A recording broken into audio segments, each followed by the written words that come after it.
అందరికీ ముందుగా నమస్కారం. ప్రభుత్వ విత్తం పబ్లిక్ ఫైనాన్స్ అనే ఈ చాప్టర్లో ప్రజెంట్ మనము ఫెడరల్ ఫైనాన్స్ సమైక్య విత్తం గురించి డిస్కస్ చేస్తున్నాం.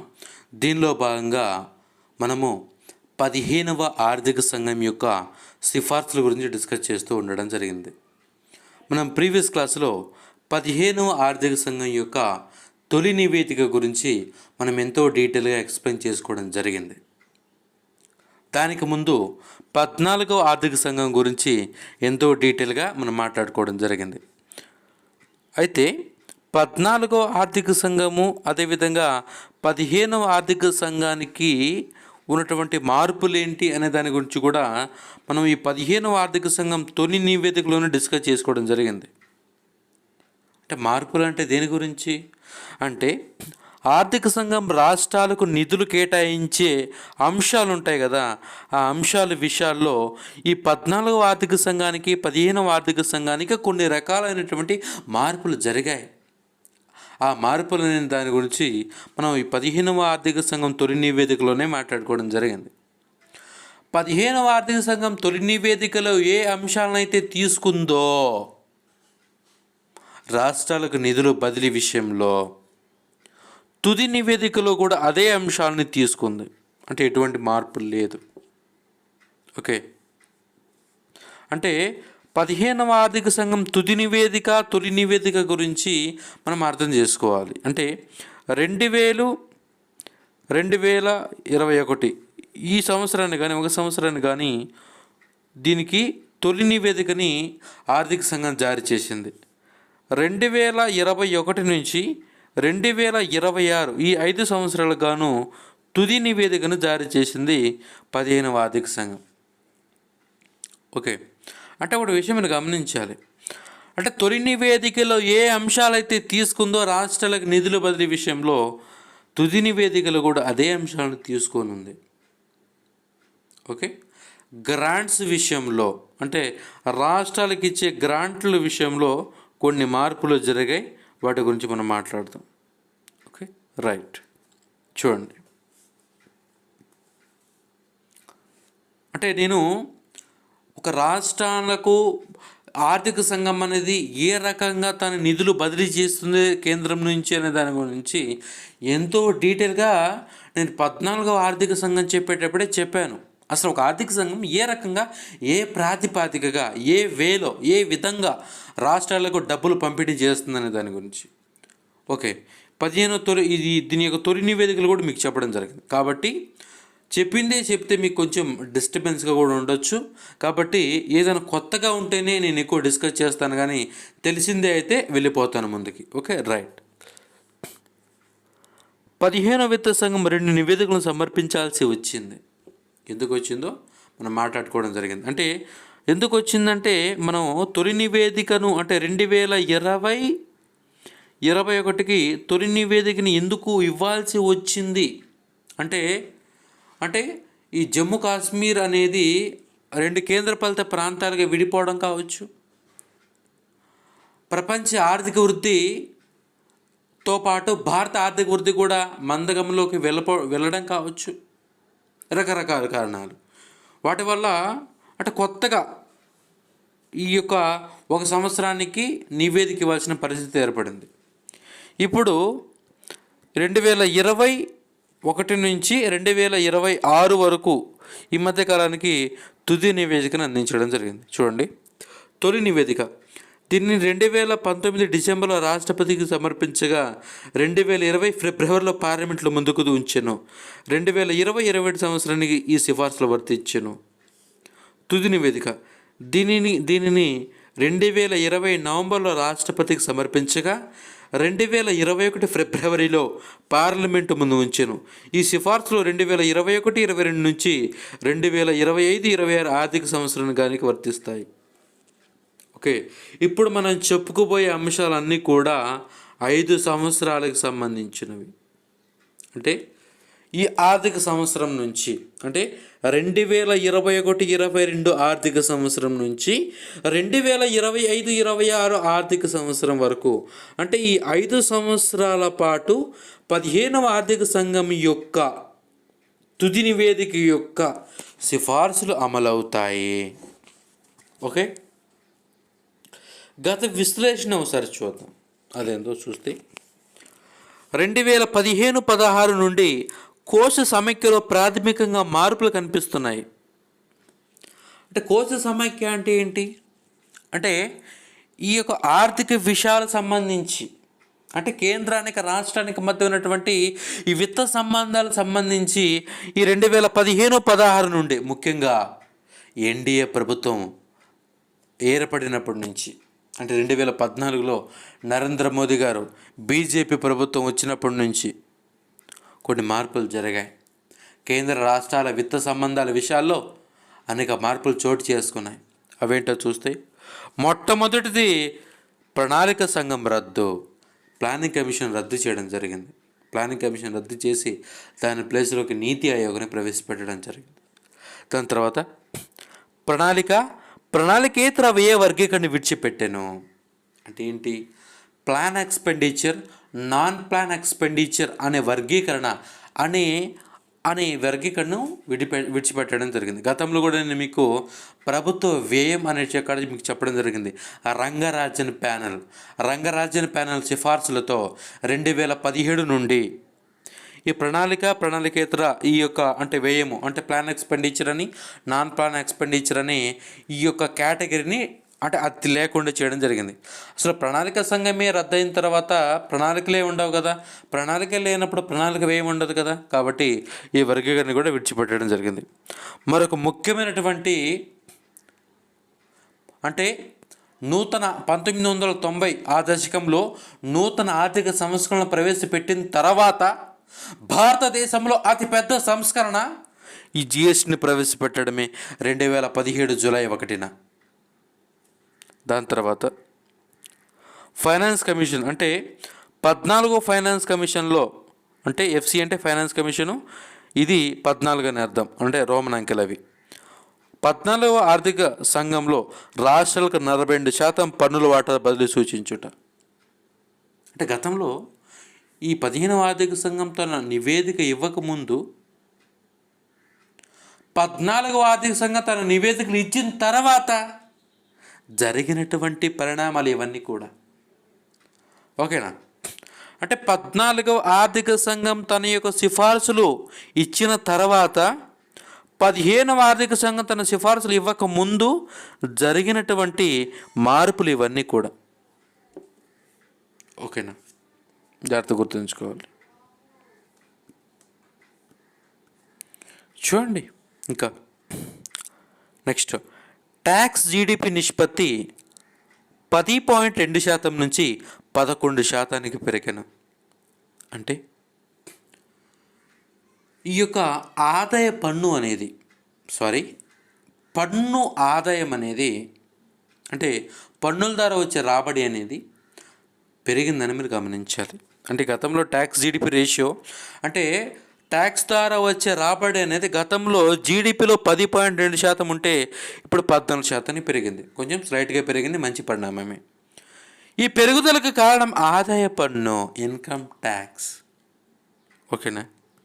అయితే వాస్తవంగా కార్పొరేట్ పన్ను అనేది ఎక్కువ ఉండేది. అంటే వాటా అంటే ఎక్కువ పన్నులు వస్తున్నాయంటే అది ముఖ్యంగా కార్పొరేట్ పన్ను ద్వారా చెప్పేవాళ్ళు.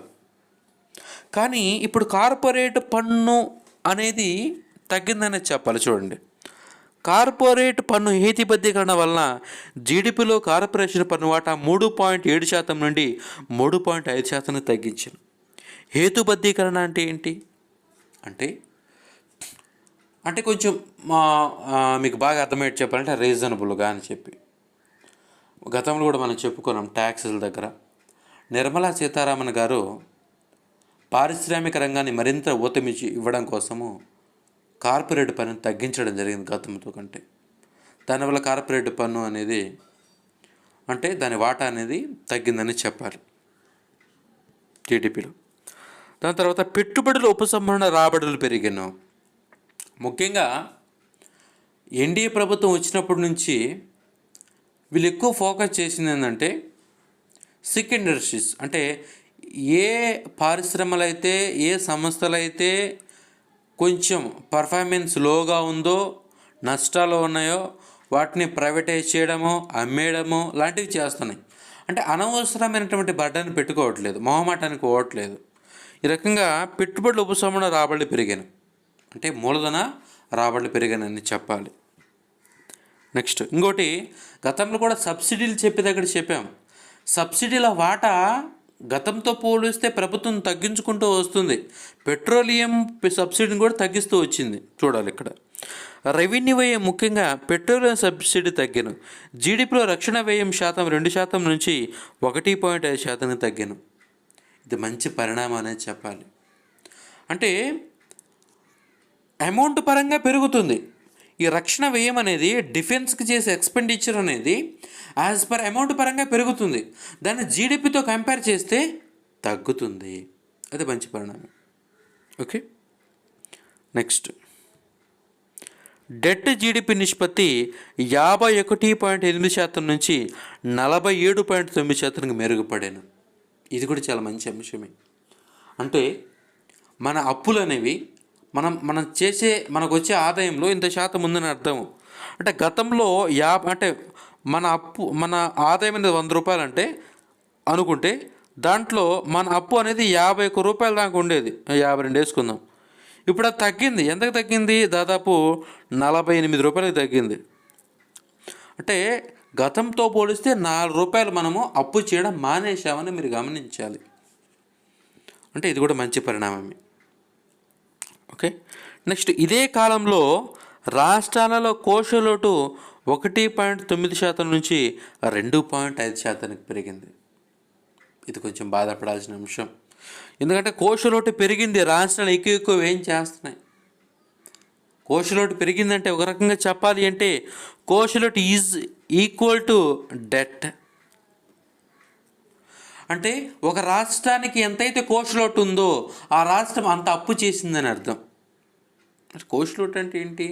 తనకు రాబడి రాకుండా ఖర్చు చేసింది అంటే ఎక్కడ తెచ్చింది? అప్పు తెచ్చింది. ఓకే, ఇది కొంచెం బాధపడాల్సిన విషయం. నెక్స్ట్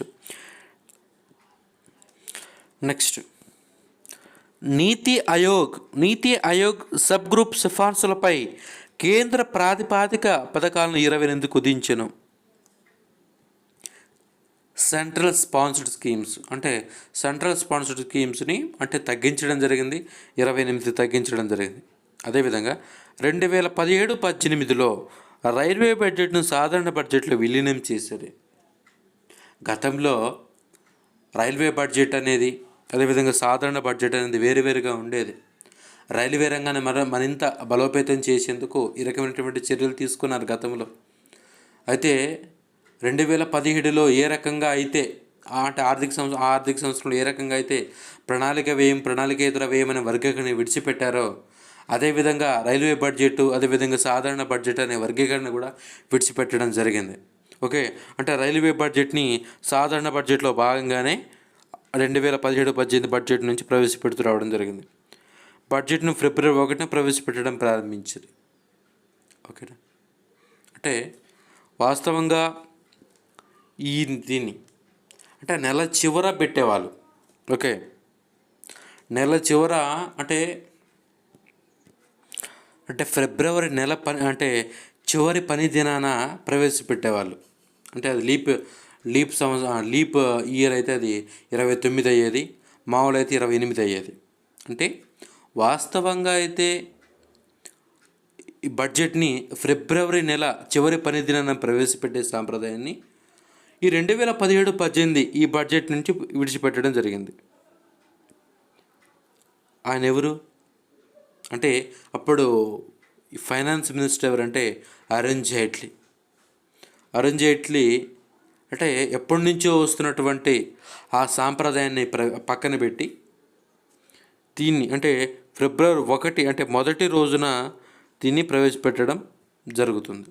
అంటే వాస్తవంగా ఫిబ్రవరి నెల చివరి పెట్టేవాళ్ళు 17-18 నుంచి. ఇక్కడ నుంచి అంటే 17-18 నుంచి ఫిబ్రవరి 1 నుంచి ప్రవేశపెట్టడం జరిగింది. ఓకే, ఈ వాస్తవంగా ఇది చెప్పుకోవాలి. వాస్తవంగా అంటే 2017-18 నుంచి రైల్వే బడ్జెట్ని సాధారణ బడ్జెట్ విలీనం చేశారు. 1921లో 1921లో ఈ సాధారణ బడ్జెట్ని రైల్వే బడ్జెట్ని వేరు చేయమని చెప్పి అక్వర్త్ కమిటీ సిఫార్సు చేసింది. ఎవరైనా అక్వర్త్ కమిటీ సిఫార్సు చేసింది. ఎప్పుడు? 1921లో. ఆయన సిఫార్సుల అనుగుణంగా 1924 నుంచి రైల్వే బడ్జెట్ని అదేవిధంగా సాధారణ బడ్జెట్ని వేరు చేసి చూపించారు. అయితే మన 2016లో బిబేక్ దేబ్రాయ్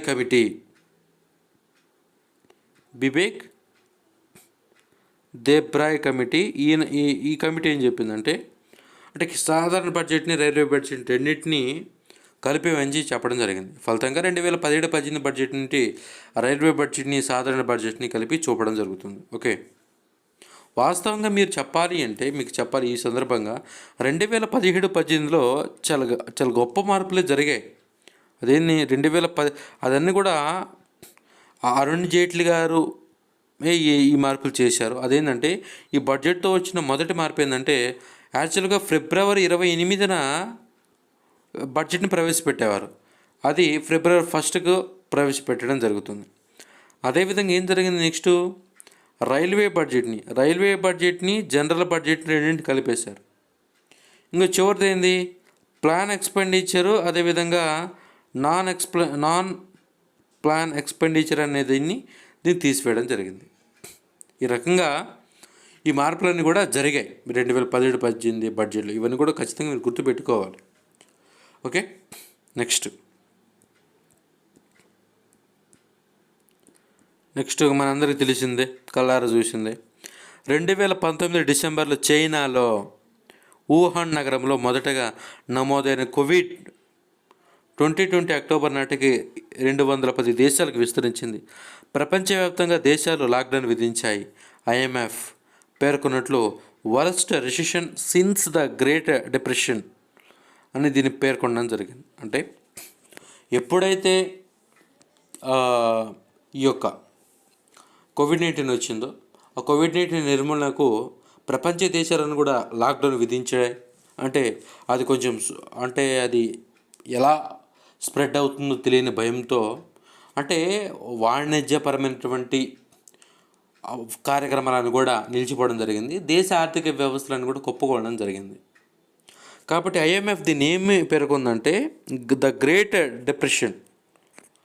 అంటే దీన్ని ఒక గొప్ప మాంద్యంగా భావించడం జరిగింది, గతంలో ఎప్పుడు లేనట్టు విధంగా.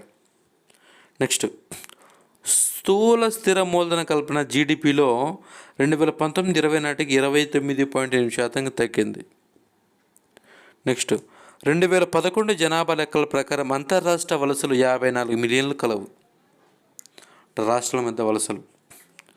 స్థూల పన్ను రాబడిలో సెస్సులు సర్ఛార్జీల వాటా, ఇది జాగ్రత్తగా వినండి, సెస్సులు సర్ఛార్జీల వాటా 2011-12లో 10.4% ఉండేది. కాగా 2018-19 నాటికి 19.9% పెరిగింది. అంటే అర్థమైందో తెలుసా, కేంద్రానికి 100 రూపాయలు డబ్బులు వస్తే దాంట్లో 20 రూపాయలు ఈ సెస్సులు సర్ఛార్జీల ద్వారానే వస్తున్నాయి. అంటే ఎంత అమౌంట్ అనుకున్నారు, ఆ కేంద్రానికి ఒక 100 కోట్లు వస్తే ఆ 200 కోట్లు సెస్సులు సర్ఛార్జీల ద్వారా వస్తుంది. అంటే అందుకే రాష్ట్రాలన్నీ కూడా మొత్తుకుంటున్నాయి, సెస్సులు సర్ఛార్జీలు కూడా మాకు వాటానివ్వండి అని చెప్తున్నాయి. కాకపోతే కేంద్రం ఒప్పుకోవట్లేదు. అంటే సెస్సులు సర్ఛార్జీలు అనేవి డివిజిబుల్ కిందకి తీసుకురావాలని చెప్పి ఎప్పటి నుంచో రాష్ట్ర ప్రభుత్వాలు అభ్యర్థిస్తున్నప్పటికీ కేంద్ర ప్రభుత్వం దానికి అంగీకరించటం లేదు. ఈ 15వ ఆర్థిక సంఘం కూడా ఈ సెస్సుల సర్ఛార్జీలను డివిజిబుల్ పూల్కి కిందకి తీసుకురావడానికి ఇది కూడా సిఫార్సు చేయలేదు. డివిజిబుల్ పూల్ అంటే కేంద్రం రాష్ట్రాలతో పంచుకోవాల్సినటువంటి పన్ను రాబడులు అని అర్థం. ఓకే, అంటే ఎంత మోతాదులో పెరిగిందో మీరు గమనించాలి. 2011-12లో సెస్సులు సర్ఛార్జీల యొక్క వాటా కేంద్ర పన్ను రాబడిలో అంటే 10.4% ఉంటే అది ఈ 2018-19 నాటికి డబల్ అయిందని మీరు గమనించాలి. ఓకే. కాబట్టి ఇంత హ్యూజ్ అమౌంట్ వస్తుంది కాబట్టి కేంద్రానికి వాటిలో నుంచి కూడా మాకు వాటా కావాలని చెప్పి రాష్ట్ర ప్రభుత్వాలు అభ్యర్థిస్తున్నాయి. కాబట్టి ఆ విషయాన్ని మీరు ఖచ్చితంగా మీరు క్యాచప్ చేయాలి. నేను 13 ఆర్థిక సంఘం నుంచి 11, 13, 14, 15 తొలి నివేదికలు కూడా ఈ మాట చెప్తూ వస్తున్నాను. ఎప్పటి నుంచి రాష్ట్రాలు అడుగుతున్నాయి కాబట్టి కేంద్ర ప్రభుత్వం ఇవ్వట్లేదని చెప్పి. ఎందుకు ఇంత మోతాదు రాష్ట్రాలు అడుగుతున్నాయి అంటే ఇంత అమౌంట్ కేంద్రానికి వస్తుంది, రాష్ట్రాలకు ఇవ్వట్లేదు కేంద్రం. కాబట్టి పరిపాలనా భారం ఏమో రాష్ట్రాలకు ఎక్కువ ఉంటాయి. ఓకే, అంటే కేంద్రానికి ఏం లేవా అంటే ఉన్నాయి. కాకపోతే అంటే డైరెక్ట్గా ప్రజల సంక్షేమం కానీ అంటే ప్రజల అభివృద్ధికి కానీ పాటుపడే రాష్ట్రాలే కదా. కనుక రాష్ట్రాల యొక్క అడ్మినిస్ట్రేషన్ బర్డన్ ఎక్కువగా ఉంటుంది. అంటే రాష్ట్రాలు విదేశాల్లో అప్పు చేసే వెసులుబాటు కూడా రాష్ట్రాలకు లేదు. అప్పు చేయాలంటే కేంద్రాన్ని అంటే పర్మిషన్తో అప్పు చేయాలి. దానికంటూ ఒక ఎఫ్ఆర్పిఎం లిమిట్ ఉంటుంది. ఇన్ని ఉన్నప్పుడు కేంద్రానికి వచ్చి ఈ సెస్సులు సర్చార్జీల వాటా కూడా రాష్ట్రాలకు ఇవ్వాలని చెప్పి ఎప్పటి నుంచో వాదన. కానీ కేంద్రం అయితే ఒప్పుకోనేలే. ఓకే, ఇది టోటల్గా మనం గమనించాలంటే ఈ 15వ ఆర్థిక సంఘం గత విశ్లేషణ అంటే 15వ ఆర్థిక సంఘం తన నివేదిక ఇవ్వక ముందు 14వ ఆర్థిక సంఘం తన నివేదిక ఇచ్చిన తర్వాత జరిగినటువంటి ఆర్థికపరమైనటువంటి మార్పులు దేశంలో. ఓకే, ఇప్పుడు ఈ 15వ ఆర్థిక సంఘం సంబంధించి అంటే సహకార సమైక్యలో భాగంగా కోఆపరేటివ్ ఫెడరలిజంలో భాగంగా ఈ యొక్క 15వ ఆర్థిక సంఘం ఏ రకమైనటువంటి సిఫార్సులు చేసింది, రాష్ట్రాలకు ఎంత ఇవ్వమని చెప్పింది, ఎంత వాటా ఇవ్వమని చెప్పింది, దేని ప్రాతిపదిక ఇచ్చింది అన్న దాని గురించి మాట్లాడదాం. ఇది ప్రాతిపాదిక విషయానికి వస్తే అంటే రాష్ట్రాల మధ్య పన్ను పంపిణీ ప్రాతిపదికకి వస్తే అది తొలి నివేదిక రెండో ఒకటే. సరే, వాటెవర్ చెప్పుకుందాం. వాస్తవానికి ఈ యొక్క పన్ను రాబడులు ఏదైతే ఉన్నాయో అవి అంటే వాటా అనేది రాష్ట్రాలకు ఇచ్చే వాటా అనేది క్రమేపీ తగ్గుతుంది. డివిజిబుల్ పూల్ చూద్దాం. 2018-19లో కేంద్ర రాష్ట్ర వనరులలో 62.7% కేంద్ర ప్రభుత్వానివి కాగా వ్యయాలలో 62.4% రాష్ట్రాలవి. ఓకే, చూడండి. మొత్తం రాబడిలో పంపిణీ చేయు ఆదాయము అంటే డివిజిబుల్ తగ్గుచున్నది. ముఖ్యంగా జిఎస్టీ వచ్చిన తర్వాత రాష్ట్రాలు పన్ను విధింపుల స్వతంత్రాన్ని కోల్పోయినాయి. చాలా పన్నులన్నీ కూడా జిఎస్టీలు విలీనమయ్యాయి. దీనివల్ల అంటే రాష్ట్రాలను అంటే జిఎస్టీ రేట్స్ అన్ని కూడా ఎవరు నిర్ణయిస్తారు? ఒక రకంగా ఇండైరెక్ట్గా కేంద్ర ప్రభుత్వమే నిర్ణయిస్తుంది. రాష్ట్ర ప్రభుత్వాలు సభ్యత్వం కలిగి ఉన్నప్పటికీ ఆ రేట్లను నిర్ణయించడం అనేది కేంద్రం చేతిలోనే ఉంటుంది. కాబట్టి కేంద్ర రాష్ట్రాల పన్ను వాటా కనీసము 50-50% ఉండాలని రాష్ట్రాలు కోరుచున్నవి. అయితే రక్షణ, అంతర్గత భద్రత, వడ్డీ చెల్లింపుల వంటి వ్యయాలు పెరుగుట, ఓకే, అదేవిధంగా ప్రతిష్టాత్మకమైనటువంటి పథకాలను నిధులు కేటాయించుట పెరుగుట, ఇప్పటికే రాష్ట్రాలకు 42% వాటాను ఇచ్చుట వలన అదనంగా కేంద్ర పన్నుల వాటాను పెంచలేమంటున్నది. 15వ విత్త సంఘం కేంద్ర పన్నులో రాష్ట్రాలకు 41% ఇవ్వమని చెప్పి సిఫార్సు చేసింది. వాస్తవంగా 42%, 1% జమ్మూ అండ్ కాశ్మీర్ మరియు లదాఖ్ ఆ రెండు కేంద్ర ప్రాంతాలకి ఇవ్వడం జరిగింది. సరే, ఇక్కడ చూడండి. స్థూల పన్ను వసూళ్ళు ఎంత? 135.28 లక్షల కోట్లు.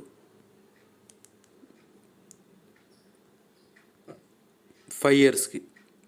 అంటే ఈ విత్త సంఘం అనేది అంచనా వేస్తుంది. అంటే ఏంటి? 2021, 2026 ఈ 5 సంవత్సరాలకు గాను కేంద్ర ప్రభుత్వానికి దాదాపు 135 లక్షల కోట్లు వస్తాయి. 135 లక్షల కోట్లు కేంద్ర ప్రభుత్వానికి పన్నుల ద్వారా వస్తాయి. దాంట్లో అంటే కేంద్ర ప్రభుత్వానికి పన్నుల రూపేణా వచ్చినటువంటి దాంట్లో డివిజిబుల్ పూల్ అనేది ఎంత? 103 లక్షల కోట్లు. అంటే ఏంటి? 103 అంటే ఇక్కడ 135 ఉంది. జాగ్రత్తగా గమనించాలి. అంటే కేంద్రానికి వచ్చినటువంటి మొత్తం రాబడిలో రాష్ట్రాలకు ఇవ్వదు. అదే కదా ఇందాక చెప్పుకుంది మనము, సెస్సులు సర్ఛార్జీలు ఉన్నాయి కదా, సెస్సులు సర్ఛార్జెస్ అనేవి రాష్ట్రాలతో కేంద్రం పంచుకోదు. ఓకేనా? అంటే అంటే పంచుకోకపోయినా కేంద్రానికి వచ్చే మొత్తం రాబడి ఇంత, దాదాపు 135 లక్షల కోట్లు. అయితే వచ్చిన దాంట్లో రాష్ట్రాల్లో పంచేది ఎంత అంటే ఈ 103 కోట్ల నుంచే రాష్ట్రాలకు పంచుతుంది. ఎంత పంచుతుందంటే 42.24 లక్షల కోట్లు. అంటే 42.24 అంటే ఇది 103.01 అనుకుంటే దాంట్లో 41% అనేది 42 లక్షల కోట్ల కిందకు వస్తుంది. లిసన్ కేర్ఫుల్లీ, కన్ఫ్యూజ్ అవ్వద్దు. కేంద్రానికి మొత్తం 155 రూపాయలు వస్తాయి, కానీ 155 రూపాయలు రాష్ట్రాలతో పంచుకోదు. పంచుకునేదంతా కేవలం 103 రూపాయలే. ఈ 103 రూపాయల్లోనే ఇంత శాతం అని ఫైనాన్స్ కమిషన్ సిఫార్సు ఇవ్వాలి. అంటే మొత్తం మీద కాదు, డివిజిబుల్ పూల కింద ఎంతైతే పన్ను వస్తుందో దాంట్లో నుంచే ఇంత శాతం ఇవ్వమని చెప్పి ఫైనాన్స్ కమిషన్ చెప్తుందే కానీ కేంద్రానికి వచ్చిన మొత్తం దాంట్లో ఇవ్వమని చెప్పదు. డివిజిబుల్ 103.04 లక్షల కోట్లు. ఈ 103 లక్షల కోట్లు 100% అనుకుంటే దాంట్లో 41% 42.24 లక్షల కోట్లు. అంటే 42 లక్షల కోట్లు రాష్ట్రాలకు 5 సంవత్సరాలలో. ఇది 5 సంవత్సరాలు వచ్చే రాబడి, ఇది 5 సంవత్సరాల్లో రాష్ట్రాలకు ఇచ్చే వాటా. ఓకే, చూడండి. అదేవిధంగా గ్రాంట్ల రూపంలో జాగ్రత్తగా గమనించాలి. ఇది కేంద్రానికి వచ్చినటువంటి మొత్తం రాబడి. ఇది కేంద్రానికి వచ్చిన మొత్తం రాబడి 135.28 లక్షల కోట్లు మొత్తం రాబడి. దీంట్లో రాష్ట్రాలకు ఎంత ఇస్తుందంట అంటే దాంట్లో అంటున్నాను, డివిజిబుల్ కింద 103 కోట్లే వస్తుంది. కాకపోతే మొత్తం వచ్చిన దాంట్లో రాష్ట్రాలకు ఎంత ఇస్తుంది? పన్ను వాటా రూపాయన 42 లక్షల కోట్లు. అదేవిధంగా గ్రాంట్ల రూపాయన ఎంత ఇస్తుంది రాష్ట్రాలకు? దాదాపు 10 లక్షల కోట్లు. అంటే 10%, 10 లక్షల కోట్లు అయితే ఇవ్వడం జరుగుతుంది డివిజిబుల్ పూల్లో. నెక్స్ట్ రాష్ట్రాలకు మొత్తం బదిలీలు అంటే ఏంటి? ఇప్పుడు ఇది ఉంది కదా, ఈ 42 లక్షల కోట్లు అదేవిధంగా గ్రాంట్లు, ఈ రెండు కలపాలన్నమాట. కలిపితే ఎంత అవుతుంది?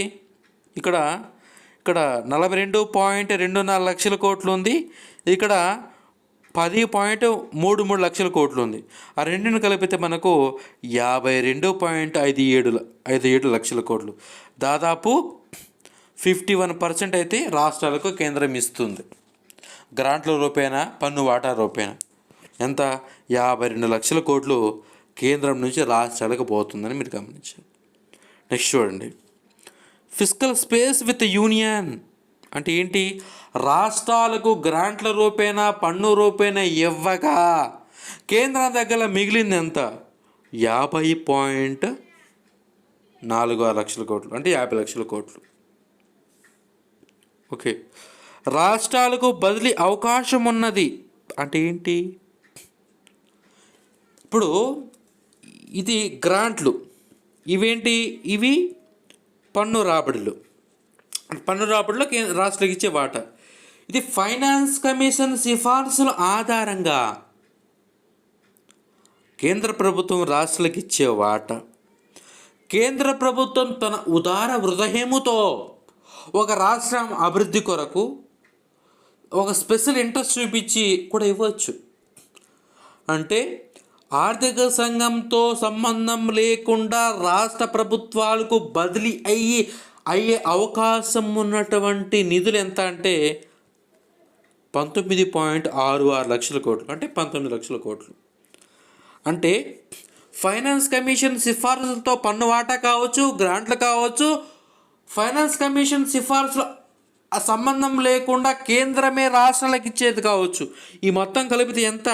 ఇక్కడ చూడండి, ఇక్కడ చూస్తే 42.24 లక్షల కోట్లు, ఇక్కడ 10.33 లక్షల కోట్లు, ఇక్కడ 19 అంటే 19.66 లక్షల కోట్లు. ఈ మూడింటిని కలిపితే మనకు 72,24 లక్షల కోట్లు వస్తుంది. అంటే దాదాపు 70% రాష్ట్రాలకైతే వివిధ రూపేణ వెళ్తున్నాయని మీరు గమనించాలి. ఓకే, ఇదేంటిది? కేంద్రం నుంచి రాష్ట్రాలకు పోయే వాటా, వర్టికల్ డివల్యూషన్ అంటే కేంద్రం నుంచి రాష్ట్రాలకు ఇచ్చే వాటా. ఇప్పుడు ఒక పని అయిపోయింది. కేంద్రం నుంచి రాష్ట్రాలకు ఎంత ఇవ్వాలి అనేది మనకు ఫైనల్ అయిపోయింది. ఇప్పుడు రాష్ట్రాలకు పంచాలి కదా, ఆంధ్రప్రదేశ్కి పంచాలి, తమిళనాడుకి పంచాలి, తెలంగాణకి పంచాలి, ఇట్లా రాష్ట్రాల మధ్య పంచాలి కదా. దానికి కూడా ఒక ఫార్ములా ఉంటుంది. ఇది అంటే ఇది ఆదాయ దూరము, ఇన్కమ్ డిస్టెన్స్ ఆధారంగా, విస్తీర్ణము ఆధారంగా, జనాభా ఆధారంగా, జనాభా పనితీరు ఆధారంగా, అటవీ విస్తీర్ణం ఆధారంగా, పన్ను మరి కోశ ప్రయత్నాల ఆధారంగా రాష్ట్ర ప్రభుత్వాల మధ్య ఫైనాన్స్ కమిషను వచ్చినటువంటి ఈ డబ్బుని, ఏదైతే ఉందో ఈ పన్నులు, ఈ 42 లక్షల కోట్లు కావచ్చు, ఈ గ్రాంట్లు 10 లక్షల కోట్లు కావచ్చు, రాష్ట్రాలకు వీటిని బదిలీ చేస్తుంది అన్నమాట. ఓకే, సో రాష్ట్రాల మధ్య పంపిణీకి ఈ ప్రాతిపాదిక అనే అంశం గురించి మనం నెక్స్ట్ క్లాస్లో మాట్లాడదాం. ఓకే, ఇది మీరు జాగ్రత్తగా గమనించాలి ఈ పాయింట్స్ అని కూడా. అంటే ఇది మొత్తం కేంద్ర ప్రభుత్వానికి వచ్చే పన్నులు, కేంద్ర ప్రభుత్వానికి వచ్చినటువంటి మొత్తం పన్నులు రాష్ట్రాలకి ఏమి ఇవ్వదు, ఇచ్చేది దీంట్లో నుంచే పంచుకుంటుంది. ఎంత? 103 లక్షల కోట్ల నుంచి 103 లక్షల కోట్ల పన్ను రాబడిలో నుంచి 42 లక్షల కోట్లు మాత్రమే రాష్ట్రాలకు ఇస్తుంది. అదేవిధంగా గ్రాంట్ల రూపాయలు ఎంత ఇస్తుంది? 10 లక్షల కోట్లు. ఓకే, సింపుల్గా 10 లక్షల కోట్లు. ఓకే, ఇది టోటల్గా మొత్తం బదిలీలు. అంటే ఆర్థిక సంఘం నుంచి మొత్తం బదిలీలు మనం గమనించుకుంటే 52 లక్షల కోట్లు. ఇప్పుడు ఆర్థిక సంబంధం లేకుండా కేంద్రం ఇస్తే అదెంతంటే 19 లక్షల కోట్లు. టోటల్గా ఆర్థిక సంఘము ప్లస్ కేంద్రము మొత్తం ఇచ్చేది రాష్ట్రాలకు ఎంత ఇస్తుందంటే 72 లక్షల కోట్లు. Okay, right. అంటే ఇప్పుడు ఇది కేంద్రం నుంచి రాష్ట్రాలకు ఎంత పోతుందని మాట్లాడాం. ఇప్పుడు రాష్ట్రాలకు ఎంత పోతుంది? ఆంధ్రప్రదేశ్ కేంద్రం నుంచి రాష్ట్రాలకు ఇంత వాటాని మనం డిక్లేర్ చేసేసాం. ఇప్పుడు రాష్ట్రాల మధ్య ఏ రకంగా అంటే వివిధ ప్రాతిపదికలు ఉంటాయి. దీని గురించి నేను ప్రీవియస్గానే అంటే తుది నివేదికలోనే మీకు చెప్పడం జరిగింది. ఇప్పుడు డీటెయిల్గా నేను అంత ఏం చెప్పను, ఎందుకంటే ప్రీవియస్ క్లాస్ మీరు జాగ్రత్తగా వినాలని దాని యొక్క అర్థం. ఓకే, అంటే తుది నివేదికలో ఏ రకమైనటువంటి అంశాలు తీసుకుందో, తొలి నివేదికలో ఏ అంశాలు అయితే తీసుకుందో తుది నివేదికలు కూడా, ఫైనల్ రిపోర్ట్ కూడా అదే అంశం తీసుకుంది. చూడండి, ఆదాయ దూరము, ఇన్కమ్ డిస్టెన్స్ తీసుకుంది. అదేవిధంగా విస్తీర్ణం, ఏరియాని కూడా తీసుకుంది. దాని తర్వాత జనాభా ఏ జనాభా తీసుకుంది? 2011 జనాభాని తీసుకుంది.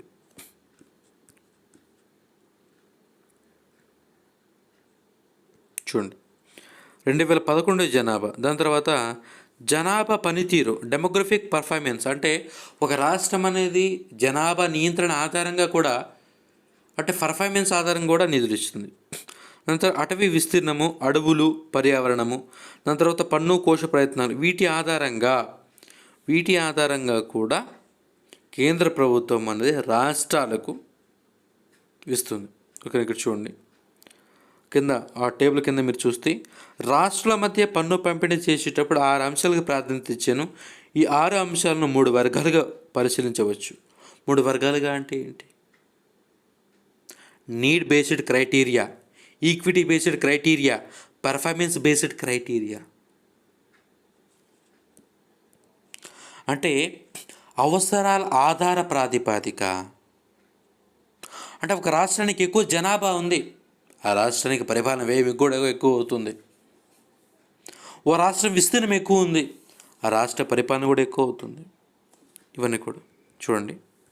ఫస్ట్ నీడ్ బేస్డ్ క్రైటీరియా అంటే జనాభా అంటే ఆ రాష్ట్రంలో జనాభా ఆధారంగా మనం చేస్తామన్నమాట. ఇప్పుడు ఈ ఆర్థిక సంఘం ఏ జనాభా లెక్కలు తీసుకుంది? 2011 జనాభా లెక్కలు తీసుకుంది. 2011 జనాభా లెక్కలు తీసుకోవడం వలన ఈ ఆర్థిక సంఘం మీద తీవ్రమైనటువంటి విమర్శలు చేశాయి రాష్ట్ర ప్రభుత్వాలు. ఓకే, ఏ రాష్ట్ర ప్రభుత్వాలు?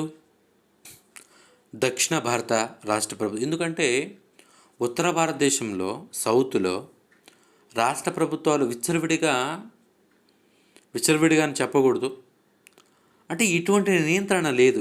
ఆ రాష్ట్ర ప్రభుత్వాలు అనేవి జనాభా నియంత్రణ చేయటం లేదు. కానీ మన రాష్ట్రాలు ఏదైతే ఉన్నాయో, దక్షిణ భారత రాష్ట్రాలు ఏదైతే ఉన్నాయో, ఇవన్నీ కూడా జనాభాని ఎంతో చాకచక్యంగా అంటే నియంత్రిస్తూ వస్తున్నాయి. ఇప్పుడు ఈ జనాభా లెక్కల ప్రాతిపదిక 2011 తీసుకుంటే ఆ రాష్ట్రాల జనాభా ఎక్కువ ఉంటుంది, అంటే సౌత్ రాష్ట్రాల యొక్క జనాభా ఎక్కువ ఉంటుంది, నార్త్ జనాభా ఎక్కువ ఉంటుంది, రాష్ట్రాల జనాభా ఎక్కువ ఉంటుంది, సౌత్ జనాభా తక్కువ ఉంటుంది. అంటే సౌత్ రాష్ట్రాలు ఏదైతే ఉన్నాయో, సౌత్ స్టేట్స్ ఏదైతే ఉన్నాయో అవి నష్టపోతాయి. కానీ ఈ ఆర్థిక సంఘము దాన్ని కూడా పరిష్కారం చూపించింది, చెప్పాను గతంలోనే.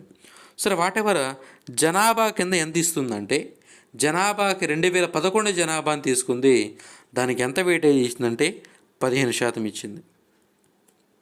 నెక్స్ట్ విస్తీర్ణము, ఏరియా, ఒక రాష్ట్రం యొక్క ఏరియాని ఆధారంగా కూడా తన కేటాయింపులు చేసింది, అది కూడా 15%. Next forest and ecology. అంటే ఈ ఫారెస్ట్ అనే ఈ అంశాన్ని మొట్టమొదటిసారి 14వ ఆర్థిక సంఘం తీసుకొచ్చింది, దీన్ని ఈ 15వ ఆర్థిక సంఘం అంటే కంటిన్యూ చేసింది అనమాట. ఈ ఫారెస్ట్ అండ్ ఎకాలజీకి ఎంత ఇచ్చిందంటే 10% ఇచ్చింది. ఓకే, వీడికే 40% మనకు కంప్లీట్ అయింది. అంటే ఒక రాష్ట్రం అంటే ఏ అంశాల ఆధారంగా ఎంత ఇస్తారనేది ఇంత అన్నమాట. నెక్స్ట్ ఇది నీడ్ బేస్డ్ క్రైటీరియా, ఒక రాష్ట్ర అవసరాల ఆధారంగా నిధులు కేటాయించడం. నెక్స్ట్ ఈక్విటీ బేస్డ్ క్రైటీరియా, అంటే రాష్ట్రాల మధ్య ఉన్నటువంటి ఈ యొక్క అంతరాన్ని, అంటే ఆర్థిక అంతరాన్ని కావచ్చు, ఏదైనా కావచ్చు, అంటే అన్ని రాష్ట్రాలు సమానం చేయడం కోసం చేసే ప్రయత్నం అనమాట. అదే దీంట్లో బాగా ఆదాయ దూరము, అంటే ఇన్కమ్ డిస్టెన్స్. అంటే ఫర్ ఎగ్జాంపుల్, అంటే ఒక రాష్ట్రానికి బాగా పర్ క్యాపిటల్ ఇన్కమ్ ఉంది, ఆ రాష్ట్రం యొక్క పర్ క్యాపిటల్ ఇన్కమ్ 100 రూపాయలు ఉంది, ఆ రాష్ట్రము 100, అంటే అదే దేశంలో హైయెస్ట్ పర్ క్యాపిటల్ ఇన్కమ్ ఆ రాష్ట్రానికి, ఫర్ ఎగ్జాంపుల్ గోవా అనుకుందాం. ఇప్పుడు ఏం చేస్తారంటే ఈ గోవాతో అన్ని రాష్ట్రాలను కంపేర్ చేస్తారు, అంటే ఏపీని కంపేర్ చేస్తారు, తమిళనాడుని కంపేర్ చేస్తారు, ఓకే, తెలంగాణని కంపేర్ చేస్తారు, కేరళని కంపేర్ చేస్తారు, కర్ణాటకని కంపేర్ చేస్తారు. ఇలా అన్ని రాష్ట్రాలను కంపేర్ చేసి, for example Andhra Pradesh per capital income 98 ఉంది, తమిళనాడు 96, తెలంగాణ ఒక 95 అనుకుందాం, కేరళ ఒక 90 అనుకుందాం, కర్ణాటక ఒక 80 అనుకుందాం, జస్ట్ ఇవన్నీ కూడా కాదు. ఇక్కడ అంటే గోవాతో కంపేర్ చేసినప్పుడు ఏ రాష్ట్రం యొక్క పర్ క్యాపిటల్ ఇన్కమ్ తక్కువ ఉంది, అంటే దీనికి ఏది దూరంగా ఉందంటే కర్ణాటక ఉంది, అంటే 80 ఉంది. అంటే ఇప్పుడు దీని ఆధారంగా ఏం చేస్తారంటే, అంటే ఆదాయ దూరం అంటే తక్కువ ఉన్నటువంటి, అంటే దేశంలో అధిక పర్ క్యాపిటల్ ఇన్కమ్ ఉన్నటువంటి రాష్ట్రంతో తక్కువ పర్ క్యాపిటల్ ఇన్కమ్ ఉన్న రాష్ట్రాన్ని కంపేర్ చేసి ఏ రాష్ట్రాలకైతే తక్కువ పర్ క్యాపిటల్ ఇన్కమ్ ఉంటుందో ఆ రాష్ట్రాలకు నిధులు ఎక్కువ ఇస్తారని అర్థం. అంటే ఇప్పుడు కర్ణాటక ఎక్కువ ఇస్తారు, దాని తర్వాత కేరళ, దాని తర్వాత తెలంగాణ, తర్వాత తమిళనాడు, తర్వాత ఆంధ్రప్రదేశ్, ఈ రకంగా ఇస్తూ పోతారనమాట. ఇక్కడ చూడండి, తక్కువ తలసరి ఆదాయం గల రాష్ట్రాల్లో ఎక్కువ పన్ను వాటా లభించును. దీనివల్ల పేద రాష్ట్రాలకు సేవలపై ఎక్కువ వ్యయం చేయాల్సి వస్తుంది, కాబట్టి ఇది సమానత్వానికి దోహదపడును. 2016-17 అదేవిధంగా 2018-19 అంటే 3 సంవత్సరాల సగటు తలసరి ఆదాయం తీసుకుంటారు. అంటే 1 సంవత్సరం తలసరి ఆదాయం తీసుకోరు, యావరేజ్గా అంటే 2016-17 నుంచి ఆర్థిక సంవత్సరం నుంచి 18-19 ఈ 3 ఆర్థిక సంవత్సరాల యొక్క పర్ క్యాపిటల్ ఇన్కమ్ యొక్క యావరేజ్ తీసి దీన్ని చూస్తారన్నమాట. ఇక్కడ చూడండి, గోవా, సిక్కిం అధిక తలసరి ఆదాయం గల రాష్ట్రాలు అయినప్పటికీ అవి చిన్న రాష్ట్రాలు. దానివల్ల హర్యానాని రాష్ట్రాన్ని బెంచ్ మార్క్గా తీసుకొని గోవా, సిక్కిం, హర్యానా తలసరి ఆదాయాలను 4వ అధిక తలసరి ఆదాయం గల కేరళ రాష్ట్రం నుంచి గణిస్తారు. ఆ దూరం 2011 జనాభాతో సర్దుబాటు చేస్తారు. ఏదైనప్పటికీ మీకు ఈజీగా అర్థం కావాలి అంటే తక్కువ పర్ క్యాపిటల్ ఇన్కమ్ ఉన్నటువంటి రాష్ట్రాలకి ఎక్కువ నిధులు వెళ్తాయని మీరు గమనించాలి. ఓకే, ఇది నెక్స్ట్ ఈక్విటీ బేస్డ్ అయిపోయింది. Next performance based criteria, demographic performance అంటే ఇదేంటి అంటే ఒక రాష్ట్రము అనేది అంటే ఇది ఏదైతే ఉందో అంటే fertility rate, total fertility rate అంటే ఆ రాష్ట్రం యొక్క సంతానోత్పత్తి రేటు తక్కువ ఉంటే ఎక్కువ నిధులు. ఇది పర్ఫార్మెన్స్ కదా.